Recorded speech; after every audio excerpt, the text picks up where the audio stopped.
तेलंगाना सरकार का हिंदू विरोधी चेहरा फिर हुआ बेनकाब। मुसलमानों के साथ नरमी, हिंदुओं के साथ सख्ती क्यों? सबसे पहले इस तस्वीर को देखिए। हिंदू महिलाओं के कंगन, झुमके और मंगलसूत्र तक उतारे जा रहे हैं। इतना ही नहीं, महिलाओं की चूड़ियां तक तोड़ी जा रही हैं। बिना नकाब में जितनी भी महिलाएं और युवतियां वहां आई, उनके साथ सख्ती बरती जा रही है। कंगन, झुमके और मंगलसूत्र उतारने पर एंट्री मिल रही है। अब आपको दिखाते हैं दूसरी तस्वीर। नकाब में पहुंची महिलाओं से कोई रोक टोक नहीं। चेहरा दिखाने की बात तो छोड़ दीजिए, एडमिट कार्ड की भी चेकिंग नहीं हुई, सीधे एंट्री मिल रही। मामला तेलंगाना के आदिलाबाद के विद्यार्थी जूनियर एंड डिग्री कॉलेज का है। एग्जामिनेशन सेंटर में प्रवेश के लिए हिंदू महिलाओं से मंगलसूत्र उतारने के लिए कहा गया, जबकि मुस्लिम महिलाओं का बुर्का पहनकर परीक्षा केंद्र में जाने की अनुमति मिल गई। बीजेपी नेता प्रीति गांधी ने वीडियो शेयर करते हुए सवाल किया कि परीक्षा केंद्र में बुर्के की अनुमति है, लेकिन झुमके, चूड़ियां और पायल को हटवाया जा रहा है। तेलंगाना के आदिलाबाद से एक नया मामला सामने आया है, जिसमें एक एग्जाम सेंटर में हिंदू महिला को परीक्षा देने के लिए रोका गया क्योंकि वो मंगलसूत्र पहनी थी, जबकि मुस्लिम महिला बुर्का पहनी थी, उसे जाने की अनुमति दी गई। और इस विषय पर हमारे साथ बात करने के लिए मौजूद है विश्व हिंदू परिषद के राष्ट्रीय प्रवक्ता विनोद बंसल।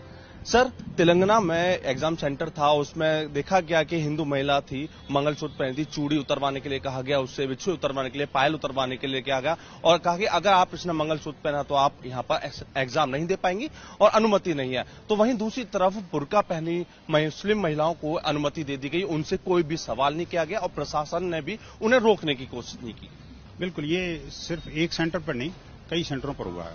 मैंने वहां की रिपोर्ट मंगाई है पूरी, और उसमें मैंने कल ही ट्वीट करके ये कहा था कि आखिरकार ये हिंदू फोबिया का असर है या मुस्लिम तुष्टीकरण की नीति का हद है, ये सरकार को बताना पड़ेगा। आखिरकार कौन से नियम के तहत, कौन से कानून के तहत, कौन से मापदंड के तहत हिंदू मानबिंदु और हिंदुओं के प्रतीक चिन्हों को उतरवाने की कोशिश की जा रही है। ये कोई एग्जामिनेशन का कोई रूल नहीं है और न ही कोई एग्जामिनेशन को ठीक से कंडक्ट करने का कोई इंटेंशन इन लोगों का है। आप देखिए कि जो पूरी तरह से कवर्ड महिला थी, जो बुर्के में थी, उसको बड़े आराम से जाने दिया जा रहा है, उसकी तो चेकिंग तक नहीं कर रहे आप। और आपको लग रहा है कि कुंडल में से, बाली में से, पायल में से और कड़े में से या चूड़ियों में से नकल का सामान ले जाएंगे। इनकी बुद्धि पर भी तरस आता है।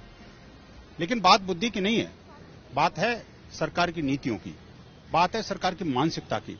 जिस तरह से लगातार हिंदू द्रोही चेहरा सरकार का सामने आ रहा है, जिस प्रकार से उन्होंने मुल्ले मौलवियों की तनख्वाह बढ़ाई है, जिस तरह से जो धर्मांतरण की गतिविधियां राज्य के अंदर बेतहाशा बढ़ी हैं, और जब से ये जो भड़काऊ भाईजान की जो का वर्चस्व सरकार के अंदर बढ़ा है, तब से लेकर के हिंदुओं का वहां पर जीना दूभर हो गया है। आपको याद होगा पिछले दिनों जो सरतन से जुदा के नारे लगे थे, बड़े आम नारे लगे थे और हिंसा की बड़ा नंगा तांडव हुआ था, लेकिन उनके विरुद्ध कोई कार्रवाई नहीं हुई।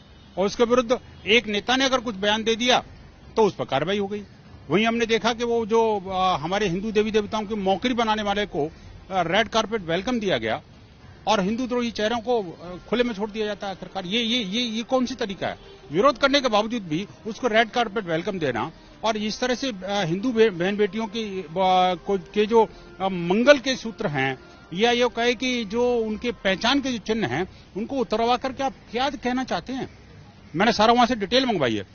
उस डिटेल में जो उनकी पब्लिक सर्विस कमीशन की जो एग्जामिनेशन के जो रूल्स हैं, उस रूल्स को पूरा एक एक डिटेल में पढ़ा है।